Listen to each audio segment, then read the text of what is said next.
All right, so we are in kind of a middle ground. We're through round two on one side of the bracket, and we're through round one on the other. And my bracket pretty much got blown up, especially when they started on the right side of the bracket, because there's so many upsets that I did not expect.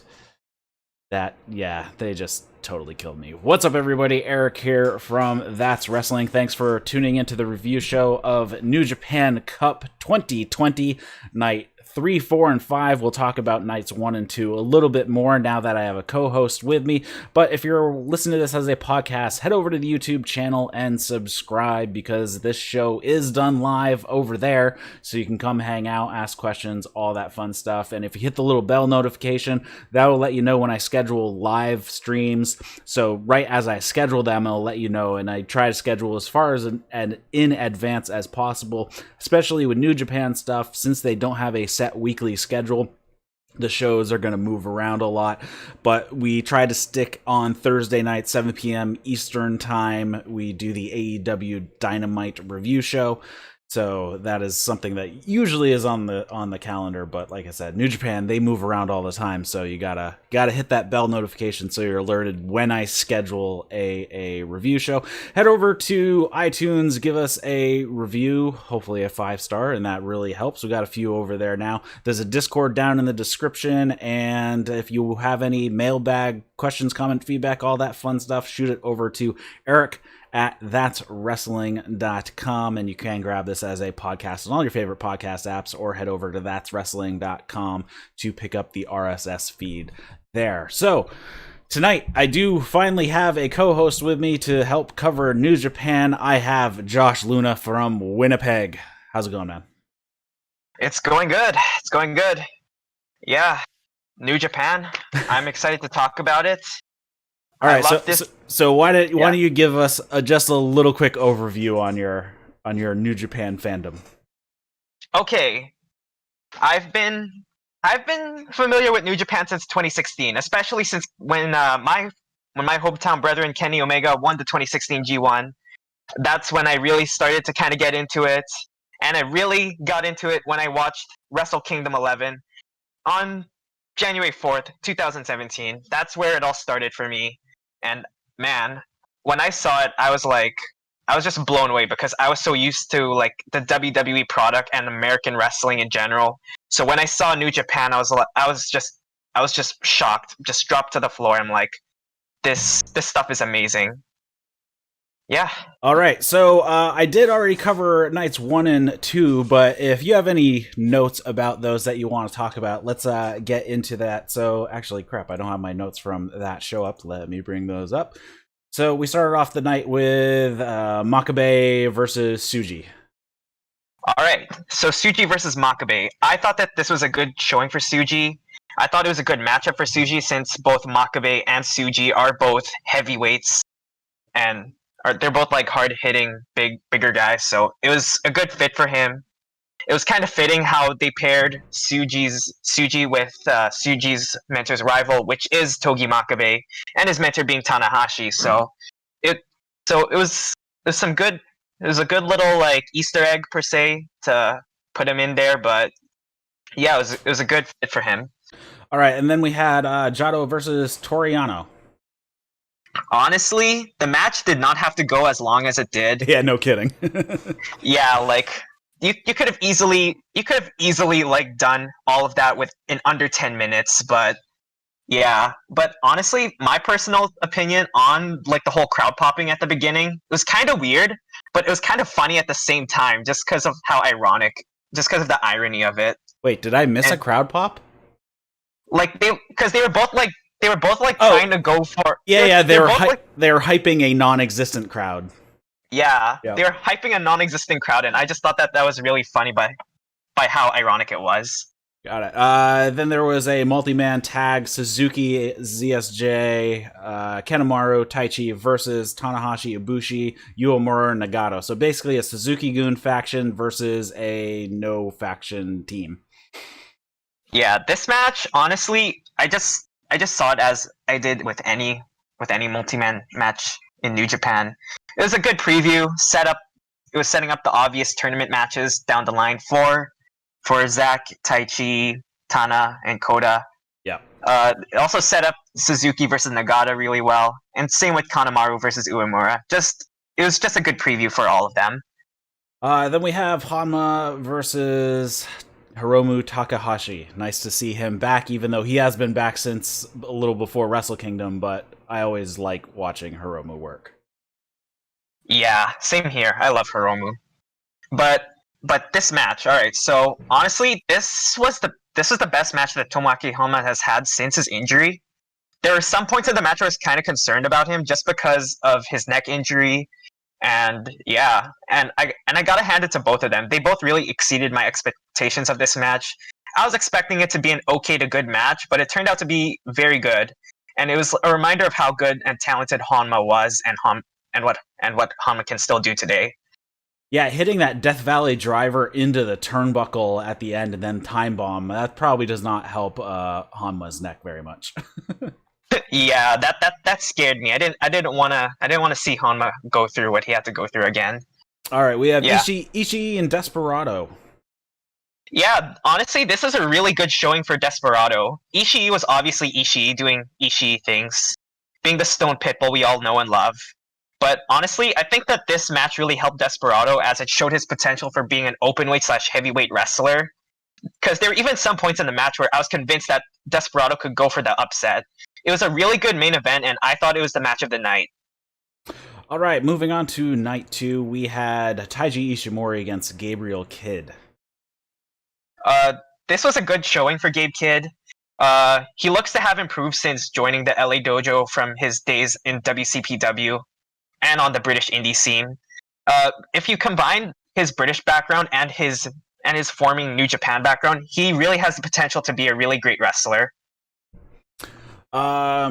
He got finished off with the yes lock there. I thought Ishimori looked good in this too. He was moving quickly and doing all of his signature spots. Still doing the back scratching that he picked up during his time with El Phantasmo, but you know. Yeah. Then we have Yuya Uemura versus Kanemaru. Yeah, I gotta say, Uemura is probably like the ballsiest young lion in the class right now. I have to agree with that. I like him a lot. Yeah. Dude, the guy just goes in a Boston Crab, takes kicks, and doesn't even falter. That's what I love about him. But so far, I definitely think he has future heel potential, as he did jump Kanemaru at the start. Maybe a tease for him being a future Bullet Club or Suzuki Gun member once his excursion could be done. Kanemaru also did a good job of breaking the young lion down and putting over Uemura at some points, which doesn't surprise me since young lions tend to look more more sympathetic whenever they face Suzuki Gun guys, just because Suzuki Gun they really know how to bully the young lions. Yeah, there was a really good move from Kanemaru in this one where Uemura was draped over the barricade, and then he did this nice pop up to the top of the barricade, and then there wasn't much of a springboard, but then did a drop kick across the back of Uemura's head. I haven't seen Kanemaru do that type of movement before. Then we had a Chaos faction versus an LIJ faction. Yosho, Goto, and Yoshi-Hashi versus Bushi, Shingo Takagi, Sanada in Evil. Yeah, I don't have much to say about this match other than it just did a good job on building individual matchups. Yeah, that's pretty much what happened. Yeah, I don't have much to say for that one. All right, the probably the match of the tournament so far, Nagata versus Suzuki. Oh man. This is the best first round match of the tournament. Like just undisputed. Like everyone can agree who saw that can say that. It was just two old rivals going pure strong style on each other. It was a shocking win by Nagata. These two have a good chemistry. They really know like how to work with each other because they've been doing it for probably like nearly like 20 years already. Right. But yeah, it was a good fight between two old rivals, and yeah, I'm hoping to see more out of these two. And then probably the worst match of the tournament so far. Oh man, Goto versus Kazuchika Okada. So if Yano versus Jado went long, this Okada versus Goto took centuries to finish. This match went way too long. It didn't have to main event. You should have honestly, New Japan should have had Nagata versus Suzuki finish the show rather than Okada versus Goto. I thought that it was WWE-esque with all the shenanigans that Goto was trying to pull off and stuff. Like I think it could have been slightly better if there's a crowd there because we'd get more reactions from an actual crowd because yeah, it was just so slow. It went just over 15 minutes, and it's like Okada took 15 minutes to put away Goto. That's horrible. Oh man, like come on, like Okada should be finishing Goto in like minutes, right? Not in like under 5 at least. But the good thing that I liked about this match is how much I love Okada's new Cobra Clutch submission finish. Even though it's not a Cobra Clutch, it's more of like I like his new submission. It's really good. It's kind of like a cross between a Cobra Clutch and a head and arm triangle. Yeah, it's just kind of weird. All right, so moving on to this week, and we'll start running down these matches a little bit more. We have Night 3, which was on June 22nd. Funny enough, on the results page and on the schedule, it says location unknown. It was clearly Kurikan Hall. Yeah, that was definitely Kurikan Hall. Yeah, that was definitely Kurikan Hall for all three of the nights this week. So first up, we actually changed up the order. We had the multi-man tag right at the beginning. We had Uemura, Tsuji, Kid, and Nagata. So 3 losers plus a winner versus Suzuki, Doki, Desperado, and Kanemaru, and I think they are all... Well, Desperado hasn't had his match yet, so he was the only one that was still in the tournament. Actually, can I correct you on that? Sure.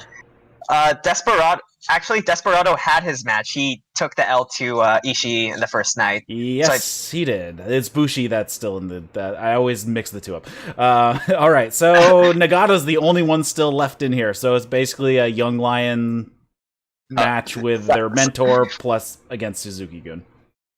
Yeah. Not much to say there. Yeah, it was a good showing for the Young Lions. I'd say so. All right. Moving on to finally a cup match. We have Sanada versus Taguchi.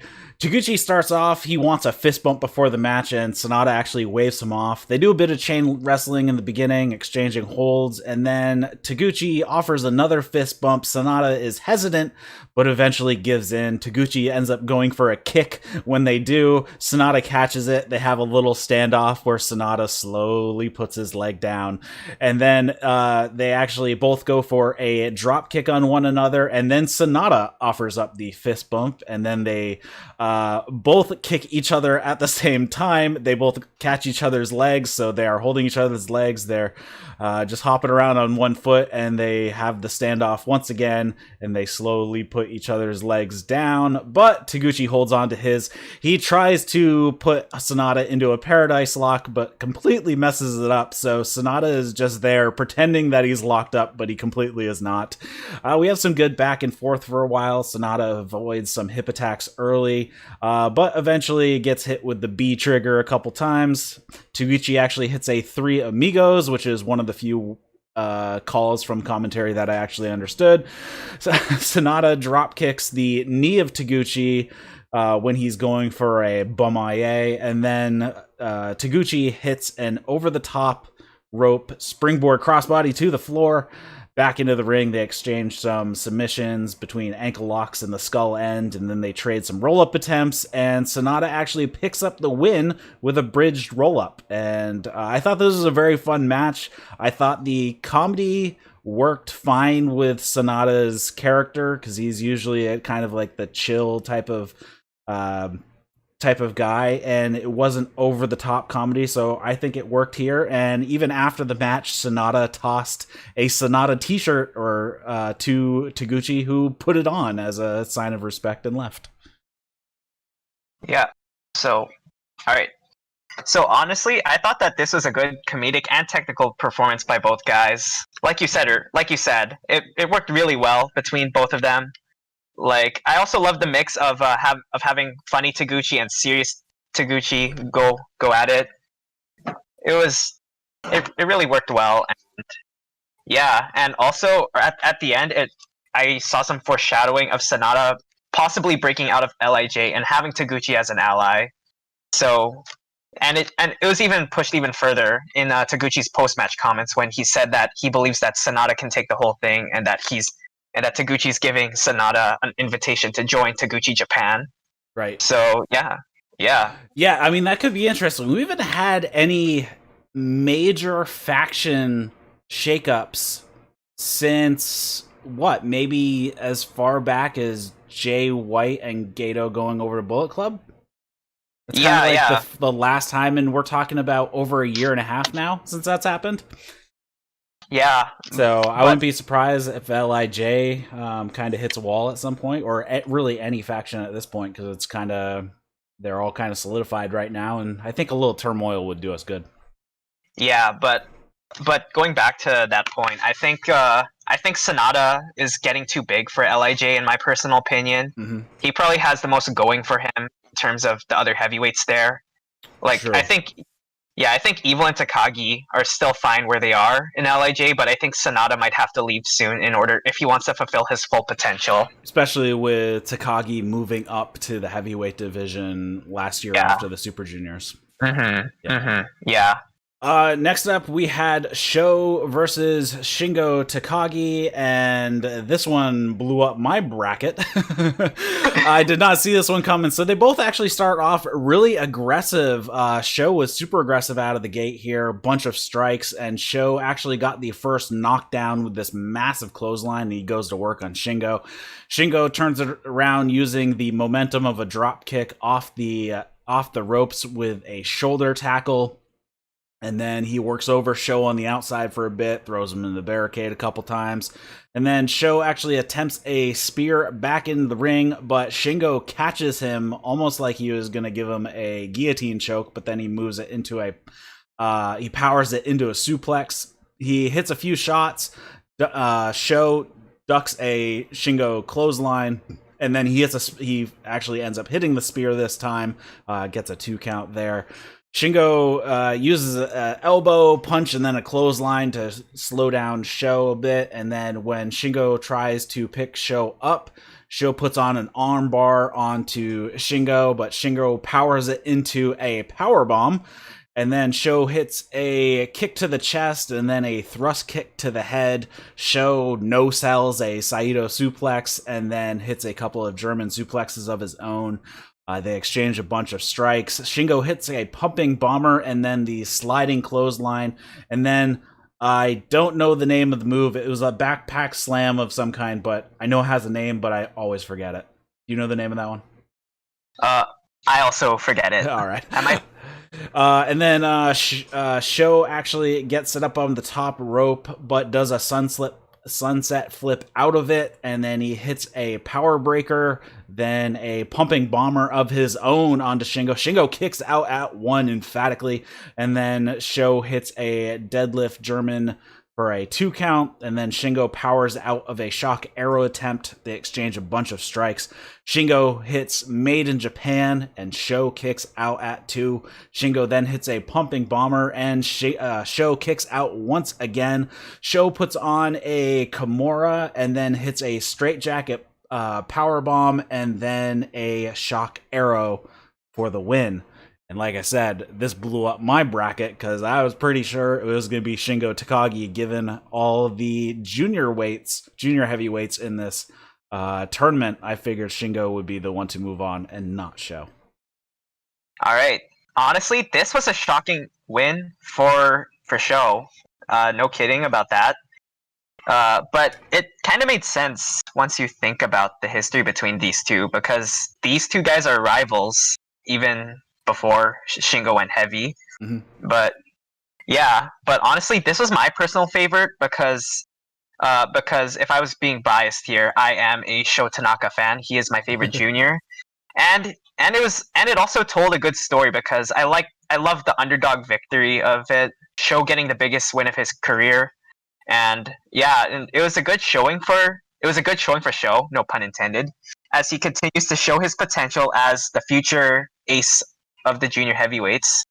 And these two obviously have good chemistry, and it's never a bad time between these two guys. Yeah, I'm curious how long Roppongi 3K is going to stay in the tag lane and not break out on their own.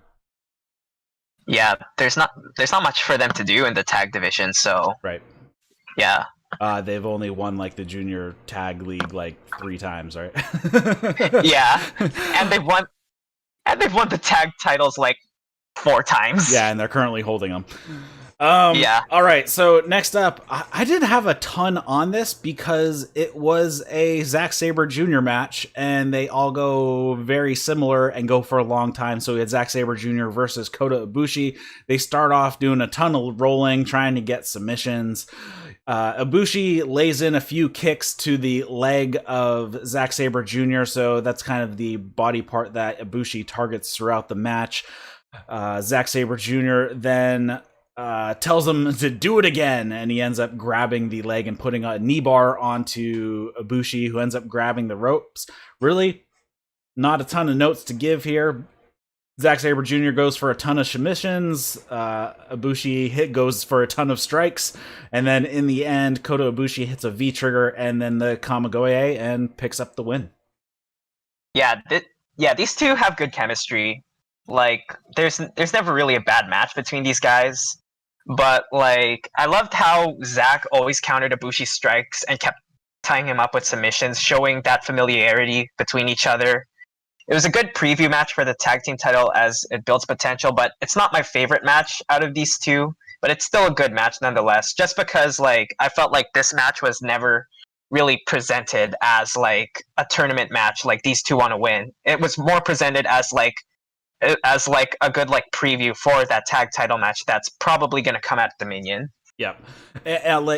Always like my Zack Sabre Jr. match notes are always short because it's like, well, he tried a bazillion submission holds for about 10 minutes. So it's like, what are you going to say? It was great to watch. Like, don't get me wrong, my very short description of the match did not mean the match was not good. I enjoy Zack Sabre Jr. matches, especially the ones that he has with Sanada, but with Ibushi is very good as well. So that one I did pick correctly. Ibushi did move on there.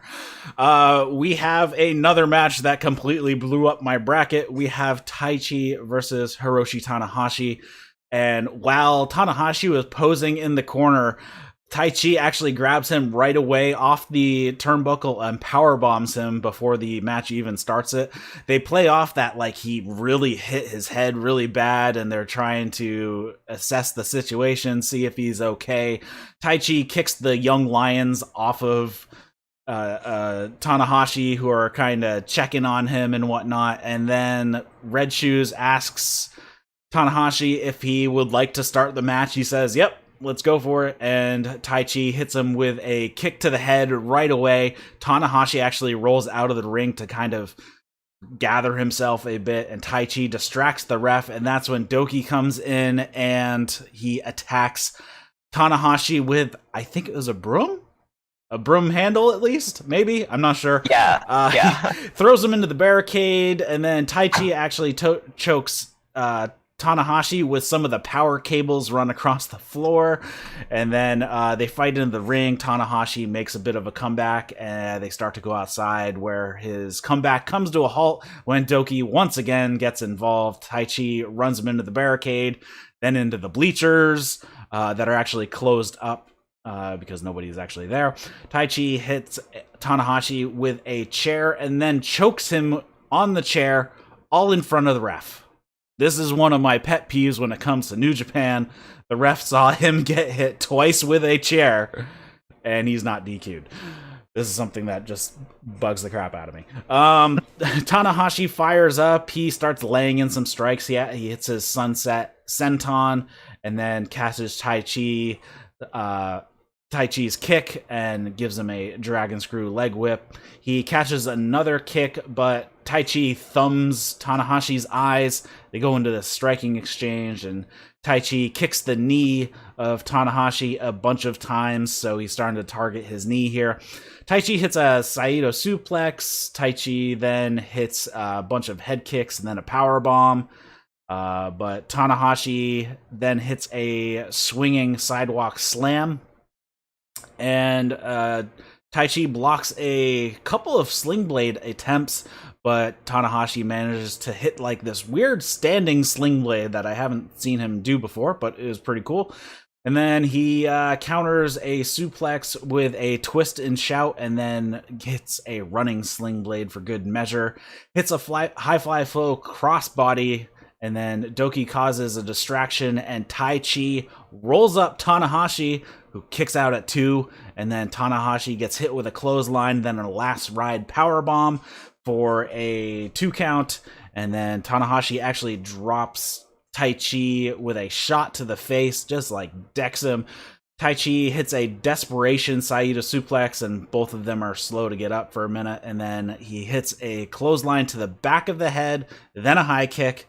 Tanahashi is really slow to get up here. Taichi hits a super kick, and then the Black Mephisto, and after and then that is the end of the match there. He gets the pin over Tanahashi. Taichi beats Tanahashi, and then quickly after the match, Taichi puts on a submission on Tanahashi, and then Kota Ibushi, his tag team champion partner, comes out to make the save. Taichi exchanged words, and then Doki actually attacks from behind, and they both beat up Ibushi, and Taichi bashes Kota with the tag belt, and then does the same to Tanahashi. So it looks like they're definitely setting up the tag match. I'm guessing Zack Sabre Jr. and Taichi will want to go after the tag belts after this is over. Yeah. Again, it felt like another preview match for the tag title feud. Just a small little thing just a couple small things. First of all, I miss Abe Miho just being there, and Taichi just doesn't feel like big match Taichi whenever she isn't there. I loved how Suji was the only one there hyping Tanahashi up. Yeah, out on the outside, he was hyping him up by smacking the ring. Yeah, closest thing we've had to a crowd that show. But with all that aside, this match was solid in my opinion. They're continuing to show Taichi's potential of being the leader of Suzuki Gun, because Suzuki isn't getting any younger. He'll probably want to step down soon, and they're gonna need someone to lead that faction. And I think Taichi has like the most like charisma to do so. Yeah, and I like Taichi in the ring. I think he just needs to change his gimmick a little bit and be a little bit more of a badass, and take a page out of Suzuki's book and move away from his faux opera singer character. Yeah, we need more Dangerous T. That's what you're trying to say, there right? You go. Yep. Yeah, I thought this was good, and of course then it sets up Taichi and Ibushi, which is going to be in the next round on July 1st, so that match is also going to take place as well. So, yeah, I thought this was a solid match, but the surprise win of Taichi definitely blew up my bracket. I was not expecting that at all. Oh yeah, same here. All right, so moving on to night 4, June 23rd, we have Yo versus Bushi. So 2 of the juniors actually facing one another. They start off with a bit of a slap fight here. They go to the outside for a bit. Bushi gave Yo a neck breaker across the barricade, which was something else. And they have some back and forth in the ring. Yo slows it down with a figure 4 leg lock, and Bushi manages to get to the ropes, and then Bushi gets out of it, hits a hanging DDT on the apron, and then a swinging neck breaker. He gets a 2 count there. They have a nice striking exchange of slaps and then a bunch of kicks, and then some more back and forth. Ibushi hits a code breaker, and then something that I have no idea what it was, and then Bushi hits the MX and picks up the win. So I was expecting Yo to go over here because his partner Sho was still in. So this went a little different than I thought it was going to go. Yeah, I'm also surprised that Bushi went over, but I'm not too surprised because Bushi is a credible guy in New Japan. Yep. I think their styles work well with each other because I think that what Takagi is to Sho, Bushi is to Yo, but the heat isn't as hot. Mm-hmm. But yeah, I think their styles work well. Like they're equal in that aspect. But like another small thing that gets me is Yo's new theme is annoyingly catchy. but yeah. Oh, it's like video game themed, right? Yeah, except like if Shows was more like classic 8-bit, Yo was more of that like more of that like 90s more of that 90s theme, you know what I mean? Like with like GameCube and stuff like that. Definitely more like modern day arcade. But yeah. Good stuff. Next up, we have a match that did not blow up my bracket. Yoshi-Hashi versus Tenzan. This was actually kind of strange because Yoshi-Hashi I always think is smaller than he is. But he's a legit heavyweight. So I think it's just kind of the way he's built makes him seem smaller than he really is. They trade a bit at the beginning here. Yoshi-Hashi's actually pretty aggressive, given that he's normally kind of like the chill, passive guy. Fighting on the outside, he hits a drop kick to the back of Tenzan's head while Tenzan is hung over the ropes. Yoshi-Hashi pulls Tenzan out of the ring, runs him into the barricade, and then he slows it down with a chin lock back in the ring. Tenzan hits a bunch of double chops to take over. Lots and lots of strikes from Tenzan. Chops, headbutts, kicks. Tenzan's momentum doesn't end up lasting very long as Yoshi-Hashi gets in a ton of forearms and chops and then a super kick. And then Yoshi-Hashi hits a sunset flip powerbomb for a 2 count, and then Tenzan drops Yoshi-Hashi with a headbutt and then hits him with a spear when he gets back up, and then Tenzan goes for a moonsault off the top rope, but Yoshi-Hashi moves out of the way, and then Yoshi-Hashi goes for a senton, but he misses as Tenzan has moved out of the way. And then they have another striking exchange, which finishes with Yoshi-Hashi hitting a clothesline, but only getting a 1 count here. He then hits a blockbuster for a 2 count, and then puts the butterfly lock on. I thought it was actually going to end right here, but Tenzan gets over to the ropes. Tenzan tries to put on a head and arm triangle, but Yoshi-Hashi turns it into a sidewalk slam, and he gets a 2 count there. Tenzan tries to put on the head and arm triangle once again, but Yoshi-Hashi rolls through and gets on the butterfly lock of his own, and he gets the tap out. So Yoshi-Hashi moves on here. I like Yoshi-Hashi using the butterfly lock now for a submission that he started doing around the G1 last year. Yeah, maybe like the G1 a couple years back even. I think he started using it a lot more in the past year. Yeah, I thought that it was a pretty decent match. I wasn't really expecting much since again, I know Yoshi-Hashi's like is talented and he's good enough, but he's not someone that that I would personally get super excited for.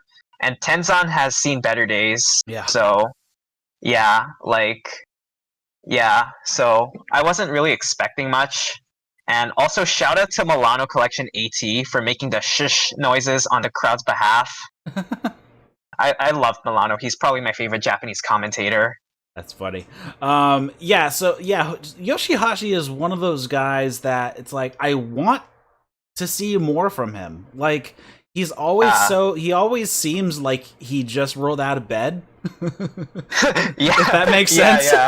Yeah. Even his hair looks like it too. Yeah, so it's like, oh, I kind of want him to gain a little bit of an attitude or something, just to spark up his character a little bit, instead of he's just running around with a big staff or a wand or whatever you want to call it. It's like, I'm really not sure what you're all about.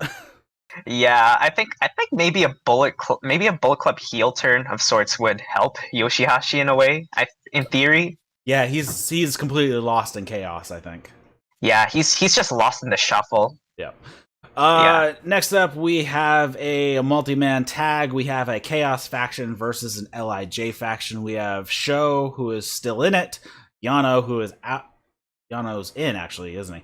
Yeah. Okay, so all of these guys are in. So Sho, Yano, Ishii, and Okada. So they're all in, versus Hiromu Takahashi, Shingo Takagi, who is out, Sanada, who hasn't had his match yet, and Tetsuya Naito, who is not in the tournament. So we have Hiromu's freaking out here. He is scared of Yano. He doesn't want him to shave his head, which he did many years ago while he was a young lion. Is there anything other than when he was a young lion that would make him so freaked out about Yano shaving his head that I've completely missed?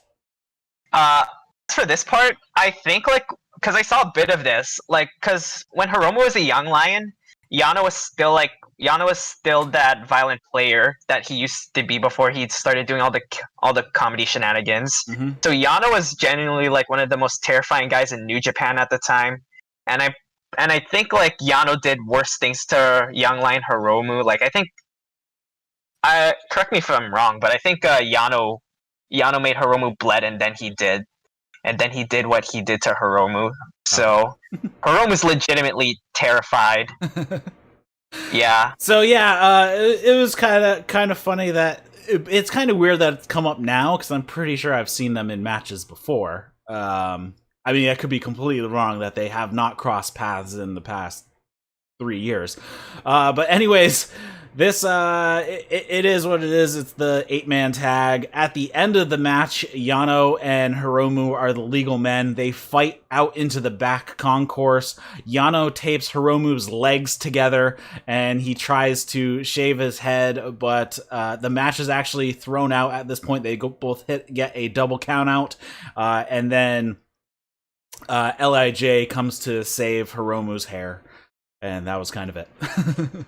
Yep. Good chemistry between everyone in the match. Did its job to get me hyped for the matchups that are set to come between both teams. Yep. Yeah.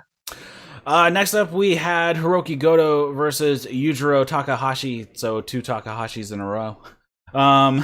This would not happen in WWE with 2 people having the same last name. They pretty much go back and forth for quite a while, and of course, Jado has to get involved from time to time. Deep into the match, Goto goes for a GTR for a 2 count, and then Jado hits Goto with the kendo stick behind the ref's back. Yujiro gets a 2 count with a fall-away slam. I think that's what it was.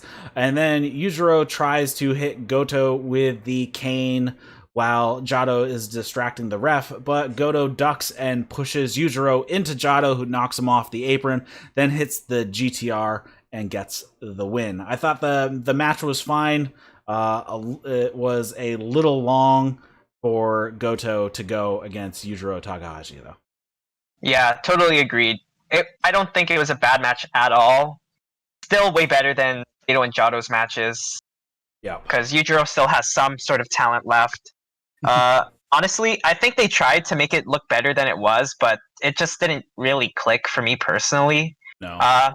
No surprise. No surprise at all for Goto's victory. Goto moves on to face the winner of the main event tonight. Yeah, Yujiro has just been a perennial jobber at this point. He takes the pins in all of the Bullet Club multi-man matches, so this wasn't too much of a surprise here. We have Satoshi Kojima versus Evil, and Evil takes control really early with a bunch of strikes, and on the outside he smashes Kojima's arm in a chair. and smashing it into the ring post. Evil targets the arm for quite a while after that, and Kojima turns the tides for a little bit, gives Evil a DDT on the apron, but it doesn't last very long as Evil goes back to work. He hits a Bronco Buster and then back to working on the arm. Kojima hits a Desperation Cutter, and both men are slow to get up here. Kojima manages to hit a cutter off the second rope on Evil and gets a 2 count. They exchange a bunch of lariats, and then Evil hits Darkness Falls for a 2 count. And Kojima avoids Everything is Evil, and then he lays out Evil with a massive clothesline for a 2 count. Kojima hits a Brainbuster for a 2 count. He then goes to hit the ropes, but Evil throws the ref in front of him, and then using the ref, he hits a Magic Killer. So Evil hits a Magic Killer on Kojima with the assistance of Red Shoes on accident, and both guys are slow to get up here. Evil perches Kojima up on the top rope, gives him a superplex for a 2 count. Kojima hits a Desperation Lariat at this point. Evil catches another Lariat attempt, and then he hits Everything is Evil for the win. I thought this match was okay. It wasn't anything great, but it did what it did. Not too much of a surprise on who went over here, I don't think. Yeah, agreed. I thought that it was a good Haas match between the two. It was a good match. It was a good matchup for the type of wrestlers that both of these guys are. Yep. They're both power guys, and I think that they did their jobs, playing to their characters of who they are, and they just delivered what they could. I thought that this was one of the best Kojima matches I've seen in a while, personally. Yep. Yeah, Kojima really brought it here. Not totally surprised by it, because I think like Kojima is probably one of the more talented of the New Japan dads. Yeah, now. Yeah, and I think given the 3+ month off that nobody actually had to, he didn't have to take bumps if he didn't want to and all that fun stuff for 3 solid months and just get, work out and rehab and get all healed up from years and years of tear has probably been wonders on a lot of these guys. Yeah, definitely.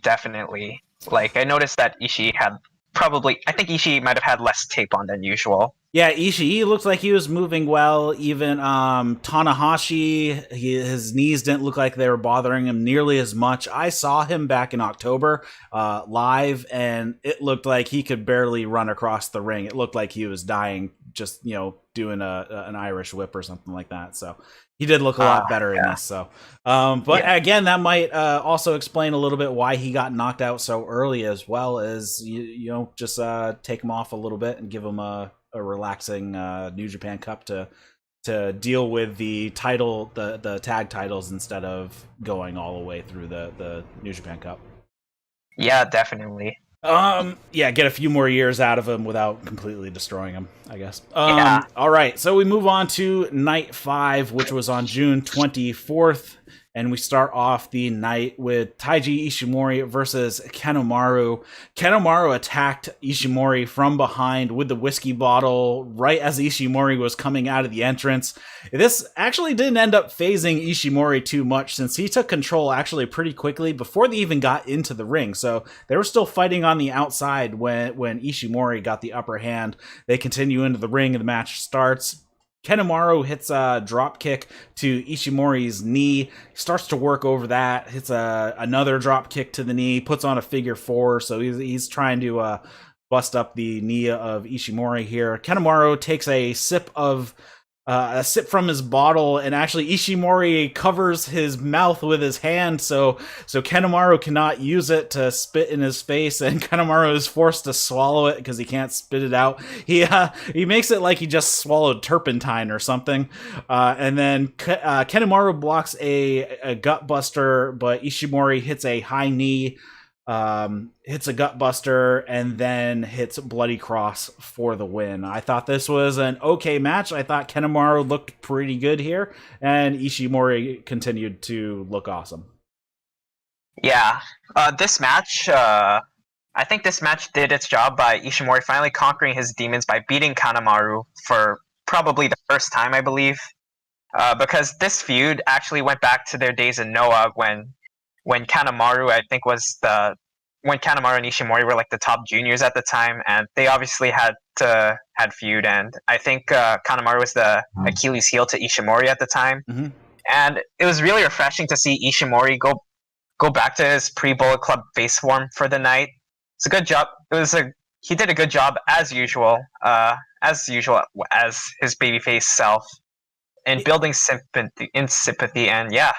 Yeah, and I actually, I was just looking at Ishimori's page today on Wikipedia just to see how much he weighed, because I think he's the lightest guy in this tournament. And then I saw how old he was. He is a lot older than I thought he was. He's 37 years old. I thought he was like 27 years old. Yeah, I know. Ishimori looks really good for his age. Yeah, he does. All right, so we move on. We have Tomohiro Ishii versus Togi Makabe.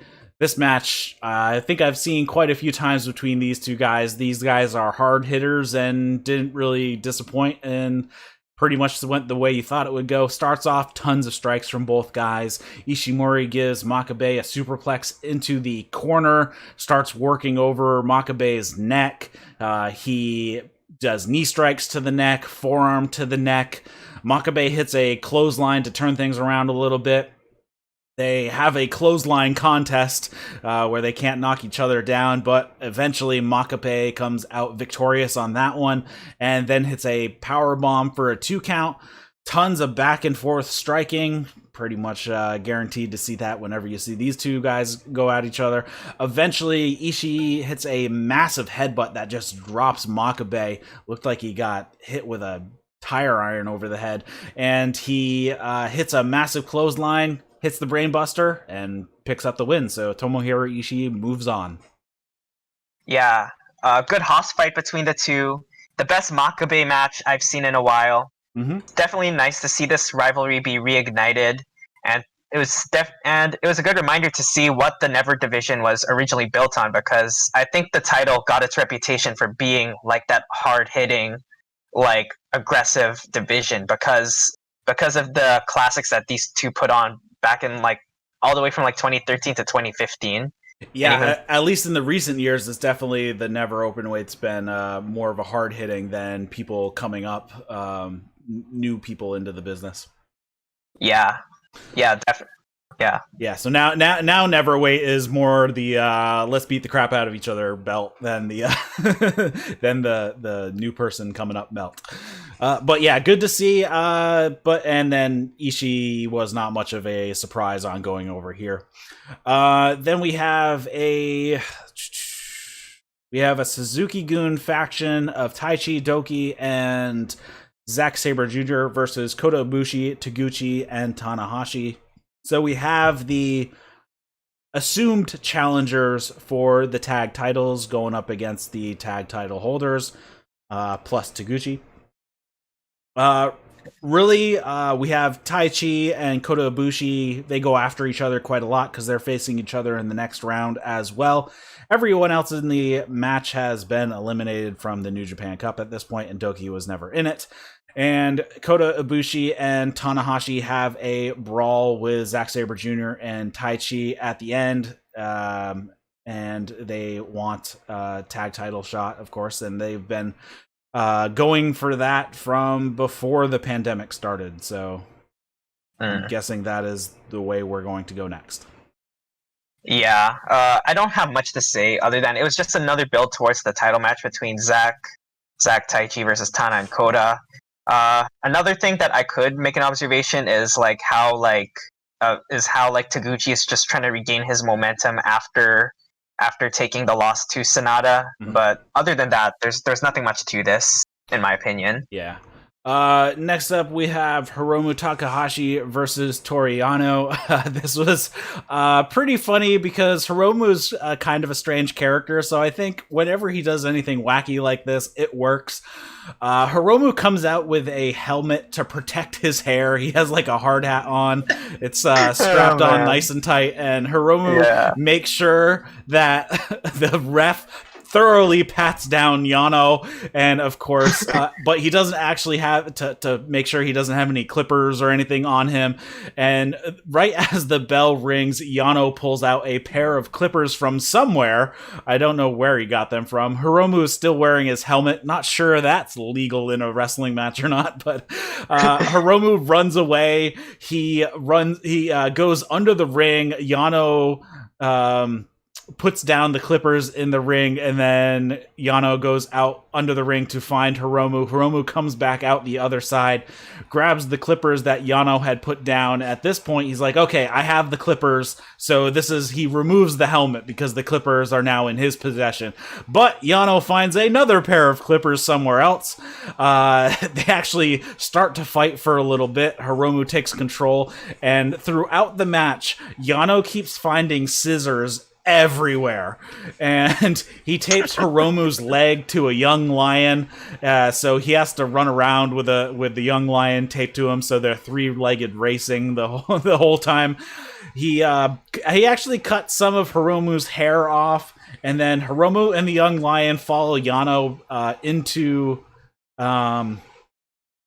the back, into the concourse, and they actually tape up Yano's hands and eyes, throws him in an elevator. Yano hits the button for the first floor, so he's trapped in the elevator, and then still taped to the young lion, they race back and get into the ring to avoid being counted out, and Yano ends up getting counted out. So basically not much of a match. It was basically a one big comedy spot, and I thought it was pretty entertaining and a fun finish with Yano getting taped up and then thrown into the elevator, and then the classic somebody goes in, pushes all the buttons, and leaves. Yeah, definitely like something you'd see out of like a cartoon. Yep. It was the funniest. It was a very like Tom and Jerry like match. It was or a match, if you can even call it that. It was definitely one of the funniest things that I've seen in the tournament and in wrestling in 2020. I love how New Japan is taking advantage of this no crowd situation by going out into the arena and making these unique finishes, like, because I don't think like if they were having a crowded shows that they'd be able to like go in there without the crowd having to like crowd over it and then maybe delaying the finish. Yeah, that's one thing we never see them. We see them fight to the back, but we never see them fighting in the back. Which happens a lot, which is kind of strange. And I don't know why, because usually the Japanese crowds are pretty respectful for the most part and would stay out of the way. So they could do this finish. I think this match would have gone over awesome with a crowd. I think they would have gotten a kick out of it. But yeah, being able to use the elevator when nobody else is in the building, that's obviously a plus. So I thought it was a pretty entertaining way to finish out this match. Yeah, another reason why I think they wouldn't want to do this is because like DDT, another wrestling promotion in Japan, you would normally be synonymous for doing stuff like this, and New Japan wouldn't want to copy that under normal times and stuff like that. Yeah.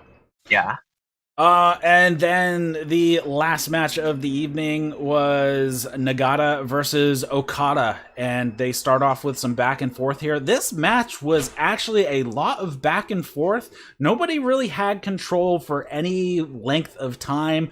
It would be a couple moves, momentum swing, couple moves, momentum swing. So nobody really got a hands up here. Okada takes a moment on the outside to regroup a little bit early on. But yeah, nobody holds on for more than a couple moves. Nagata hits this awesome release northern suplex off the top rope. I don't think I've ever seen anybody try to hit a northern suplex off the top rope before. He hits Okada with a few kicks in the chest, and then Okada hits a drop kick to the back of the head, then to the face, and then he hits a tombstone, puts on the Cobra Clutch, but Nagata actually turns it into a yes lock, and then Okada escapes. They fight for position. Okada gets what they're calling a Cobra Clutch on. Nagata actually suplexes his way out of it. And eventually Okada then gets it applied once again, but drags him to the ground. and Okada gets the submission victory here. Nagata did not tap out; he went out, and the ref had to stop it. Yeah, great match between both guys. Obviously, that 50-50 back and forth really helped a lot. I loved how Nagata played like that veteran who still has something to prove against Okada, and how Okada shut him down before he can get any momentum because he's Okada and he's this athletic specimen of a man. I love the technical aspects of the match with the reversals and the suplexing out of holds. I love how Okada's saving the Rainmaker and winning by only using by using his version of the Cobra Clutch. Because I don't think Okada's hit a Rainmaker at all during this tour. Yeah, he has. He hasn't been using the Rainmaker much, even going back to the G1 last year when he started kind of using this. I think even in the G1 he used this submission a few times as well, so he hadn't been going to the Rainmaker as much. But yeah, I thought it was a good match. I mean, we got a 20-year difference between these guys, which is interesting considering, you know, Okada's had the championship belt for so much time in the past couple years. But you still have the vet in there that still wants to prove stuff, and he's still looking good for 52 years old there.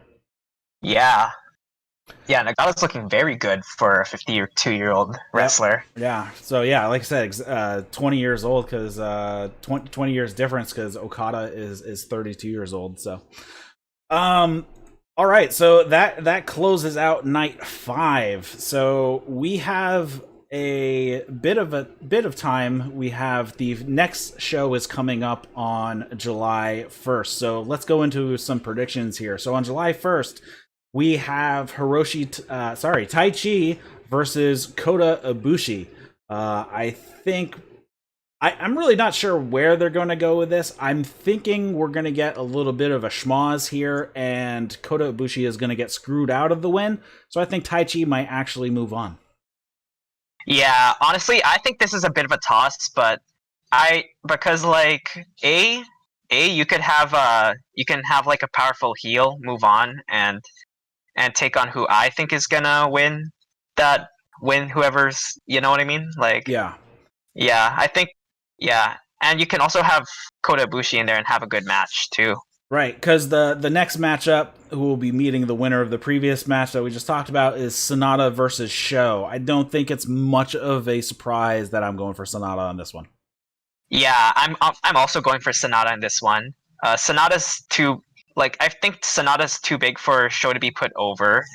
You know what I mean? Yeah, I mean, Sanada has been playing in the main event for quite some time now. He just hasn't been able to grasp the title, but he is definitely, they see him as a high level player. So I wouldn't expect Sho to go over here.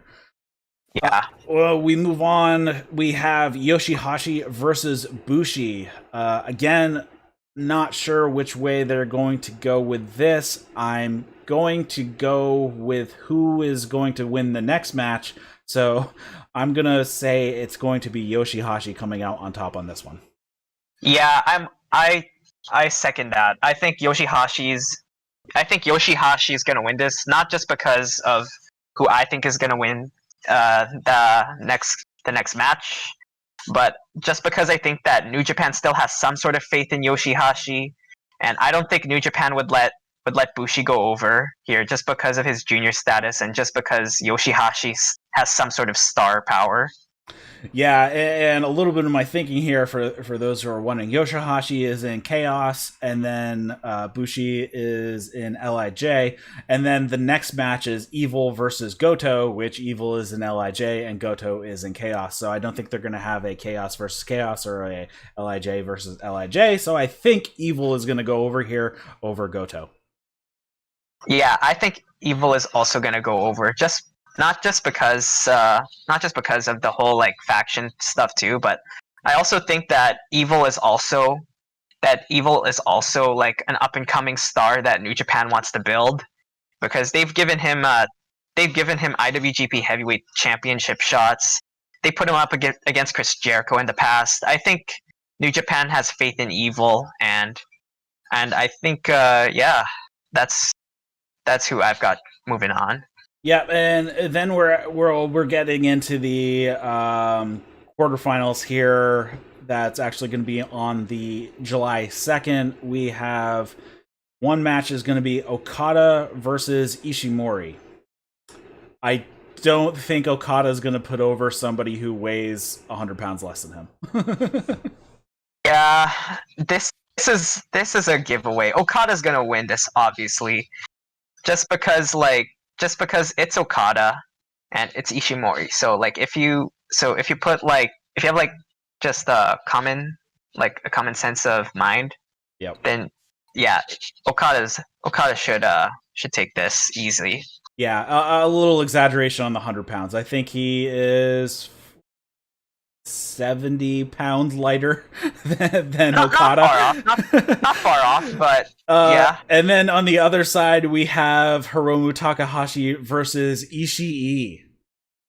This is going to be strange. Because on one hand, you can have Ishii.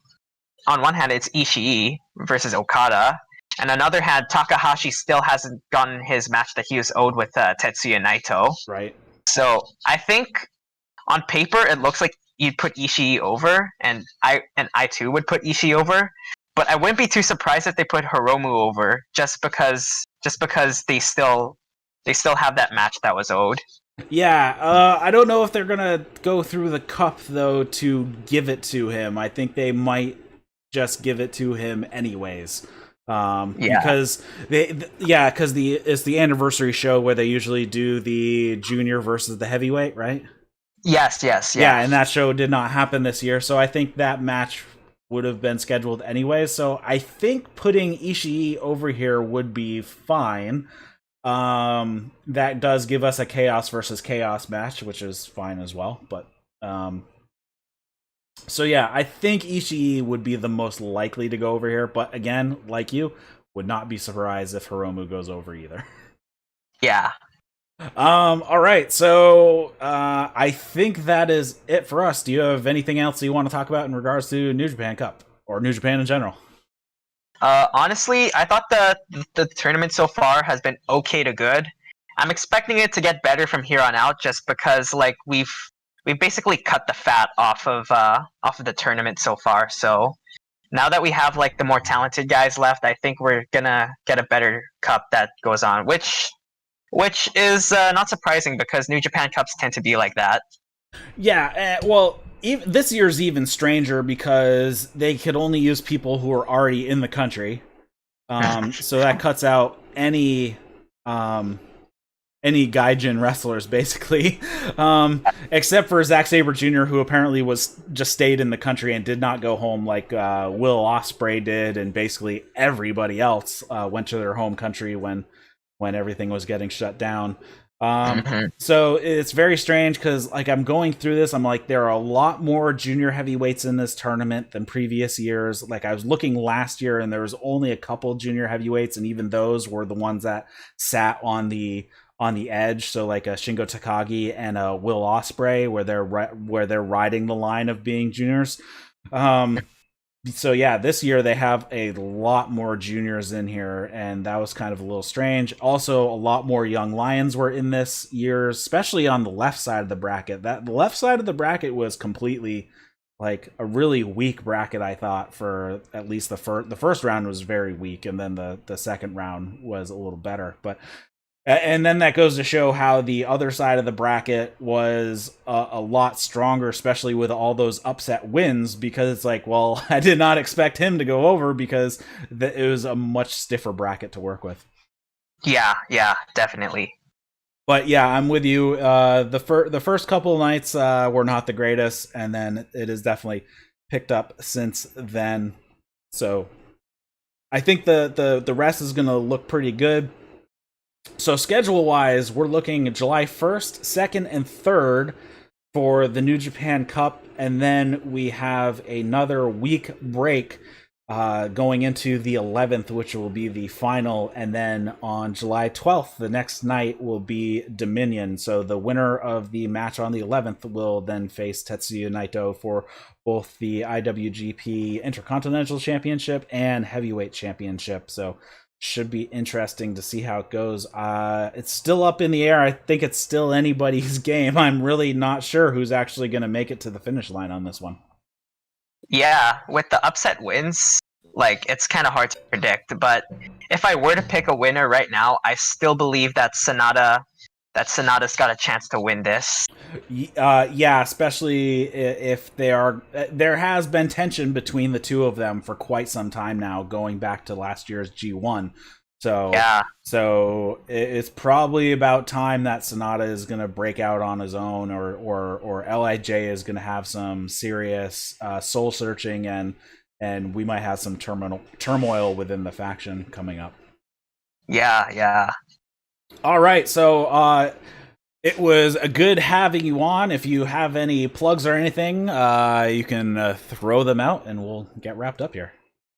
All right, so I'm actually on another podcast, which is my own personal podcast, which is called the R7 Podcast. We are more of like a non-wrestling podcast because I'm obviously the only wrestling fan that's there. But we talk about like random things, from like local stuff that happens in our part of Canada to bigger things online. It's just like a box of chocolates. You never know what you're gonna get. But yeah, if you're looking to have like this mystery box of a podcast to listen to, then it'll be in the link below. And yeah. Well, what's the name of it? You didn't even say the name of it.